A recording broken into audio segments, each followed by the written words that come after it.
Hey everyone, this is Valerie Bono from Proactive, and you're listening to the Building Bite podcast. Today's episode spotlights Inga Mackereth, Corporate Insurance Manager at Hourigan Construction. Today's episode is navigating the current landscape of supply chain disruption through the lens of a corporate insurance manager. For more information on this episode and others, check out the Building Bite at buildwithproactive.com. Welcome to the Building Bite podcast, a podcast for construction contractors, owners, and insurance professionals, where you hear from experts on key topics to help you be successful. I'm Valerie Bono, one of the show's hosts and head of marketing and communications at Proactive. And today we are taking a bite out of construction risk management with a focus specifically on supply chain disruptions. I'm here with my co-host, Mike Diercksen, Proactive Senior Innovation and Content Solutions Consultant, and our guest, Inga Mackereth, Corporate Insurance Manager at Hourigan Construction. Inga, how are you doing today? I'm great. You guys? Doing well. Mike, how about you? How are you? Doing great. Really excited to talk with Inga. We connected just at the AGC conference and really excited to continue that conversation and have her on the show. Yeah, likewise. So I actually met Inga at ERMI in 2021. So it seems like, Inga, you are out and about. It's always a pleasure to speak with you in person.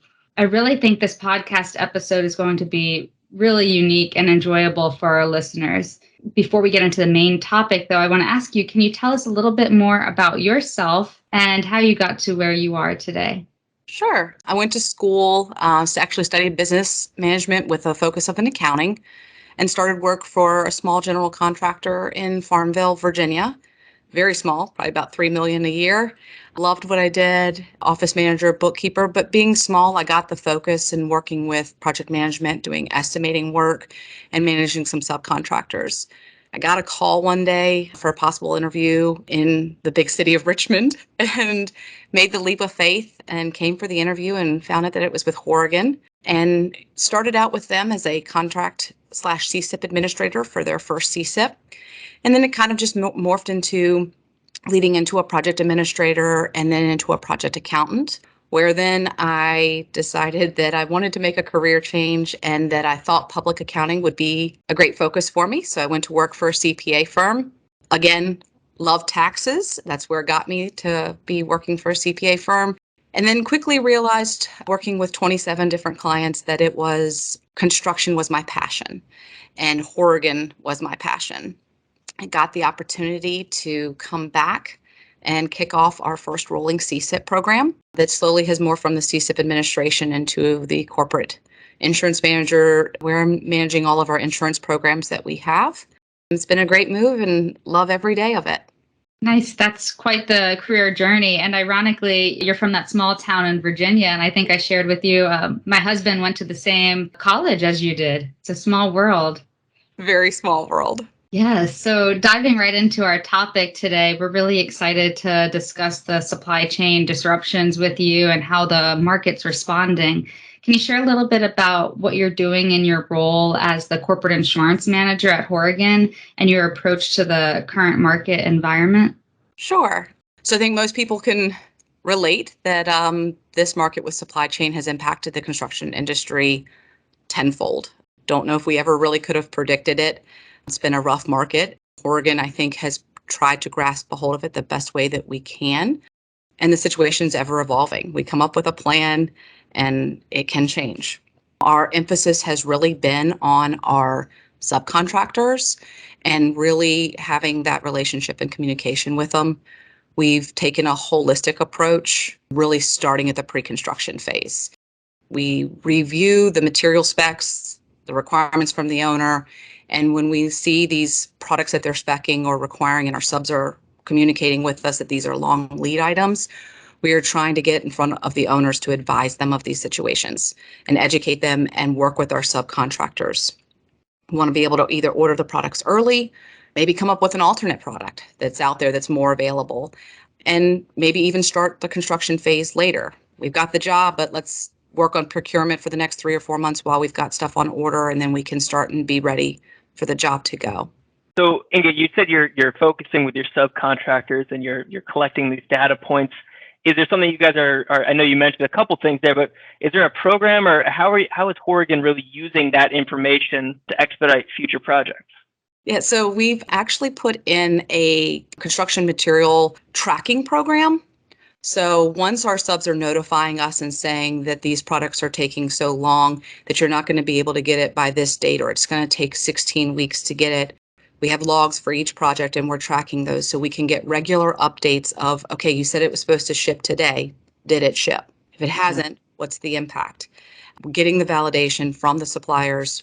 When we realize, oh, it was supposed to ship today, it's not going to ship for another week, we can elevate those issues to senior leadership on the team to come up with, how do we process this? Can we shift the schedule a little bit, move things around in sequencing, or do we need to get the owner involved to see what we need to do? And it's educating our staff to understand the sense of urgency and how important this is to keep this log regularly updated and communication between our partners. And part of that also leads into, when I say partners, is educating our owners. They're not in the industry of building, so they hear the market of what's going on, but they don't understand it. So we really try to explain the process of building a building and showing them how the schedule is built and the impact that it can have on the critical path schedule, where we might not be able to deliver when they want.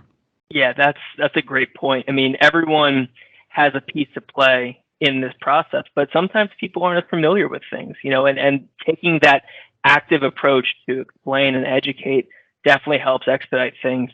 And I wonder, kind of zooming out a little bit, I mean, with COVID, even people who do these things for a living, everything's changed. There's been new dynamics, nuances that have shifted the market, especially within the supply chain. We keep hearing all about that. So if I'm the corporate insurance manager, how does that impact my day-to-day? And how are you seeing that impact Hourigan? It's a very big impact. For so long, I've been able to follow the processes and things that we evaluate on a regular basis so that we know where our insurable risks are, where our uninsurable risk can maintain. But with COVID and these issues, it has introduced such a large amount of uncertainty in so many areas that it is very difficult to pinpoint and put a focus, that it's really having to every day just evaluate and get updates and have our routine meetings weekly. We are in constant evaluation of our processes. Just because they've worked in the past and been successful for us doesn't mean going forward that that's the right way that we need to handle the situation that we're in. So part of that is what I deal with on a regular basis, is sitting down and saying, okay, we do it this way. How can we do it better with the situation that we're in? And maybe it'll be even a better process when COVID, if it ever disappears, or when the supply chain gets to be a little bit more normal again. And I think our focus has really been on our subcontractors. We were looking at how they're performing financially, as well as how their quality is. Do they have the labor force? Do they have the right materials and the ability to do that? So that's probably my primary focus right now, is on our subcontract base. That makes complete sense, Inga. And I'm sure it's a really tall order to make sure that your subs are well positioned to continue the partnership with you and with Hourigan. But what about the other direction, Inga? How has it been navigating these changes, specifically with owners and on the owner side? I think there have been some difficult challenges that we have faced. For the most part, I think with having the open communication with our owners, and they have been willing and understanding to see our point of view. When you have it all there and have the information and you are the solution for them, it has seemed to work very well. The biggest scramble is when we're blindsided by something we weren't expecting. We bid a job, there were no issues. We're 3 months in, it's time to order this equipment, and we get back from the manufacturer that it is now a 23-week lead time when it was supposed to be 8. So those unforeseens are where we face our biggest challenges. And then explaining to the owner, we told you we were good. This has changed. Yeah, no, it's certainly evolving all the time. So I wonder, Inga, we've mentioned focusing, working down the chain to the subcontractors, as well as communicating upwards to the owners. Is there an example? What is Hourigan doing? How have you seen this work in a successful way? So one of my favorite projects, we were bidding for it, and our roofer basically came out pretty early on saying, hey, this roof that's been spec'd, we're not going to be able to deliver. And it's not, it's going to be a couple of weeks. It could potentially be a month of an impact. So we were able to come, everybody to the table, brought the owner and said, look, we've got a supplemental product, and if we order now, we will be delivered in time. Because of the lead time, So we were able to get the owner, approve these purchase orders, get these items here. They actually got here a little bit earlier than we expected. So we offered up our warehouse that we luckily have to the subcontractor. So there was an additional cost for having to rent warehouse space to store these materials. And we're able to come up with a solution to deliver to the owner. But again, it was asking the owner to step up and pay for something way sooner than what they were expecting. But I think with our communication with them, we were able to get them to agree. That's really interesting, Inga. So it's a great solution to the current environment, but I'd imagine that it's going to be difficult potentially to sustain in the long term. So where do you think the GCs need to invest their resources now to not just weather the storm today with the supply chain disruption, but also emerge in an even better positioned way for the market?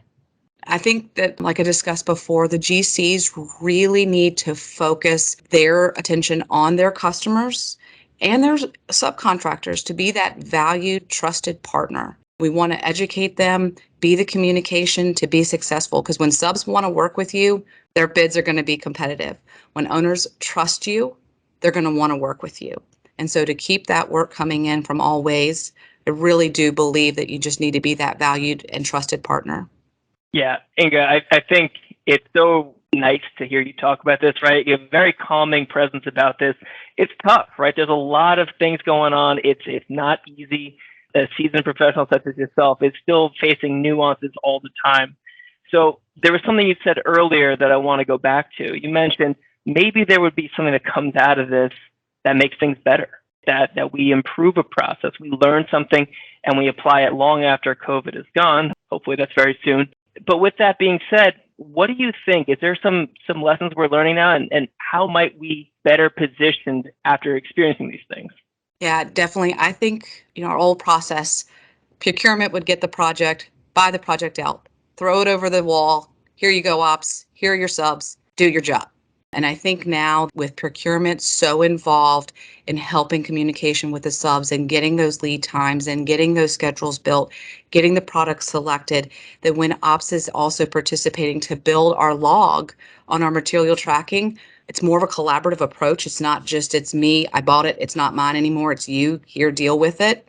That we are really working more together as a team, and there aren't any, I think we're eliminating a lot of those scope gaps that can happen sometimes, that estimating didn't realize that they needed to buy this, with having the people who actually do the construction involved early on. So I think that that's probably something Hourigan will continue to do, is really have a more collaborative approach in all phases and not just siloed in each department. Yeah, and even just within that, you mentioned an example just before where both the owner agreed, hey, I will make this concession early on, and then you as the GC said, well, we can use our facilities as well, and then the subcontractor is going, great, now I can fulfill this job as requested. So it is interesting to think that adding that added level of communication can bring in new solutions, which maybe in the past, hey, not my problem. It's been thrown over the wall. That's for you to figure out, and that leads to a sub defaulting or having a harder time and creating further issues. So, you can see it's working, and then hopefully it continues working moving forward. Absolutely. So Inga, on our show, which we're very excited to have you on as a guest and a true subject matter expert, we love to give 3 takeaways with our guest. So with regards specifically to insurance and risk management, what would your 3 takeaways be? My first one would be plan, plan, plan. We all know we plan, and then things don't always go. But when you really think it out all the way out throughout the process and then try to think of what could go wrong, it really does lead for success. Also, our approach here at Hourigan is be forward thinking, be that leader. We always need to have somebody in steps 5 through 10 and not just 1, 2, 3. So that way, when we're looking ahead and planning for, we can really try to eliminate those incidents that happen that can throw the project for a loop or surprise the owner and disappoint somebody. We need to be forward thinking and be a leader. And then we want to be a team player to try to find solutions. Just because it's not my problem or it's not my scope, we really encourage the owners and the subcontractors, help us. Let's come up with a solution. We're here to make this a success for everybody. I love that. I had Someone in college used to tell me to be solution oriented. And I think that's a great mindset to approach things with. And it's rather than come up with a problem, it's, hey, here's the solution. Speaking of solutions, as well as the takeaways, we love to give an action item. So if I'm a GC or a broker or a carrier listening in, and I'm hearing about this situation from you, Inga, what is something I can start to do today? What is something I can take that first small step towards fixing these problems and being better in these areas? I would say is really start in your scheduling department, operations side of things, to really look at it and create these realistic schedules. So when you're presenting to the owner, there's no, I don't know, for the longest time, we always had, we can do it faster. That was our approach. Hey, he can do it in 14 months. We can do it in 12. And this is going to save you money. We're, I think, past those days at this point with the supply chain. So you really need to make sure it's a realistic, accurate schedule with routine updates. Because as we know, things change, whether it's weather, whether it's labor supply, whether it's supply chain, it needs to be regularly updated. And then that leads into the regular communications. You have to use your team players to keep the project going in the right direction. Right. And you can't fall victim to the we've always done it this way. Like you're saying, with the scheduling, you need to account for current lead times. That doesn't mean we could just have it in the system. Well, we've always used X as the standard lead time to get roofing materials. Everything's changing, which means updating those systems and being reflective of the current environment. Right. And utilizing your sub, trusting the people who are the pros at it. As a GC, I don't buy roofing materials. I'm relying on my sub, so trusting them and getting the communication is key. Excellent. Well, Inga, we are starting to move to the latter phase of the program here, and I want to remind everyone that today's podcast is taking a bite out of insurance and risk management with focus on supply chain disruption.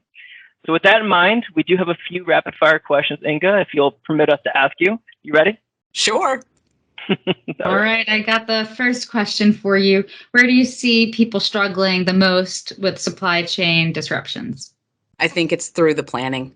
It's so many uncertainties that are facing our industry, and really understanding what that impact is going to be or how long it's going to be really impacts our plan. And I think it's the biggest struggle we have today. What keeps you up at night professionally? How long's the podcast? Honestly, I think it is truly right now the subcontractor default risk that we have with the labor shortages, increased costs due to the supply chain issues, and then leading into poor quality. Yeah, no. And I guess in that respect, what areas of your professional life do you think you're still growing, Inga? Probably my knowledge and exclusions of gaps of coverage. When you start to read these policies and have claims, it's really understanding what the subs are lacking or what we're lacking, or along those lines. That's something where I grow every day. Yeah, there's so many lines of coverage, and it seems like there would be a lot that could potentially lead to gaps in knowledge, right? So pivoting just a little bit slightly, I've got to ask, what would be something that our listeners would be surprised to learn about you? Interesting fact is while I was in college, I joined the local volunteer fire department and served the community as a firefighter. Oh, all right. So Wow. what role did you serve in the fire department? Were you on the rigs? Were you dispatched? What was the calling there? I was on the rigs. Pagers would go off is the way they did it, and off to the fire call, the accident. Luckily for the department I was on, we didn't do rescue. So if you were having a medical emergency, that was a different department, but your house was on fire, we were there. Wow. Yeah. And I gotta ask, did you slide down the fire? Like did they have a fire pole? I think it's the number one thing everyone visions, right? Going down the fire pole. Did that actually happen? Not in our department. We don't have, it was one story, yeah. But we had some pretty cool apparatus for being a volunteer fire department, and got to ride some pretty neat things. My favorite fire call was when I actually got to utilize our ladder truck and go up in the aerial and fight the fire from above. It's pretty neat. That's an incredible experience. And now you're putting out fires in the insurance world, right? So from real fires to insurance fires, that's an incredible story, Inga. Thank you. Well, Inga, I want to thank you for joining the podcast today. As a reminder, the podcast is The Building Bite, which stands for BIM Insurance Technology with the experts. You are our expert. We always love to ask our guests, Inga, what are you going to take a bite out of today? Is there a local flair or something else? I take a bite out of technology. With all the options that are in the market, I really want to look at a way to simplify the issues that we are facing in the supply chain interruptions. really hoping that there will be somebody that can create some kind of app that is connected to all the points in our industry that can help predict these issues, that can track these issues for you, to come up with solutions to where we can be proactive instead of reactive, putting out those fires. Just the more data that we can collect to analyze. We're in an electronic world. You would think that we would have the data points to help us with these things. Love that. I think the data points could really transform the industry, right? And definitely serve universally. Inga, thank you so much for chatting with us. It's been a real pleasure. If our listeners want to get in touch with you, if they want to reach out to you, if they have questions after this show, where can they get in touch with you? I'm on LinkedIn. They can find me there. They can also reach out to our office. Our website is Hourigan.group. You can find me there. I'm more than happy to reach out and talk to anybody about this. Thank you so much, Inga. Thanks, you guys. It was wonderful. Thank you for listening to The Building Bite. This podcast has been brought to you by Proactive. Check us out on thebuildingbite.com, where you can subscribe to our newsletter and follow us on social media for all future The Building Bite news and updates. You can also find us on your favorite apps, including Apple and Google Podcasts, Spotify, Stitcher, TuneIn, and Amazon. If you have ideas for episode topics that we should cover on the show, or you know somebody who would be a perfect guest, let us know at connect@thebuildingbite.com.